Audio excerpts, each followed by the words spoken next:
امسال دانه‌های برف اول شهر پراگ مثل رقص صوفیان به زمین می نشستند. احتمال آنها نیز مثل حاضرین در تئاتر ودلوهی از اشعار مولانا جلال‌الدین بلخی رومی، آهنگ‌های دلنشین و سماع درویشان حلاوت می بردند. جشنواره رومی زنده است در جمهوری چخ با دستگیری مؤسسه فرهنگی سازمان ملل متحد یونسکو در چارچوب تجلیل سراسری 800مین زادروز مولانا برپا شد. جشنواره در پایتخت فرهنگی اروپای مرکزی به مانند ایجادیات رومی چند سیما و چند مرحله را در بر گرفت. رئیس جشنواره خانم چخ رنا میلگرام میگوید او 10 سال پیش اولین دفعه با اشعار مولانا آشنا شده، از همان لحظه آرزو داشت او را به مردم چخ معرفی نماید. به فکر مردم باید پیام عمیق حکمت‌های مولانا را تحقیق نمایند، زیرا آن خیلی هم موثر و مهم است. در روزهای اول جشنواره یک نشست خاص دایر شد که در آن شرقشناسان معروف اروپای مرکزی پیرامون تصوف و ایجادیات رومی تبادل نظر کردند. استاد از پولشا و لهستان مارکس مورزینسکی میگوید تا 30-40 سال پیش ایجادیات رومی از فرانسوی، انگلیسی و آلمانی به زبانهای مردم اروپای مرکزی ترجمه میشد، ولی حاضر این عمل مستقیما انجام می شود. بنده یه ترجمه جدیدی ارائه میدم امسال، امیدوارم تا 1 ماه دیگه چاپ بشه که در اون ترجمه قافیه و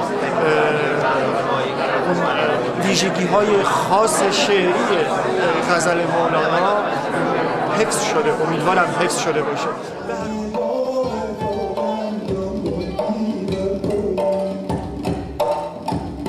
آوازخوان ایرانی ریزای درخشانی از بزم و پذیرایی مردم چخ خرسند است. خیلی خوشحالم که اینجا در شهر پراگ برنامه داشتیم و اهالی شهر به نظر خیلی آدم هنرمندی میان. دوستان فارسی زبان هم بودن و مجموعاً شب شیرینی می‌کنن. و اما مهمانان بزم چی نظر دارند؟ هنرنمایی به خانم چخ زوزان هراتکووا خیلی پسند آمده است. من درباره رومی چیزی نشنیده بودم، به من رقص آنها معقول شد.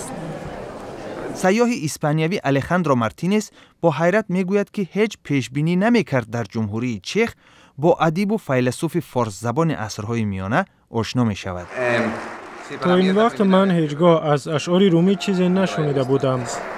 هنرمند امریکایی هرن گادبویز از خوردی به موسیقی و حیات درویشی محبتی خاص داشته است. اشعار رومی با موسیقی آمیزشی خوب دارد. من موسیقی فارسی، افغانی و آسیای مرکزی و افریقایی را دوست دارم. هنرمندی مردمی آذربایجان سشار ظریف به زبان مادریش اشعار رومی را زمزمه کرد.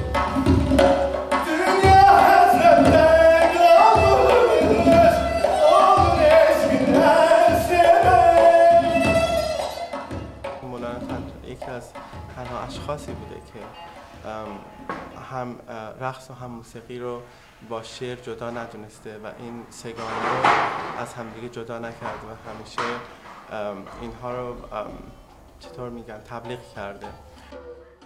تجلیل 800 سالگی رومی در ممالک اروپای مرکزی تا آخر سال روان ادامه خواهد داشت و ماه آینده در شهرهای ورشاو و کراکو جشنواره‌های رومی برپا می شود.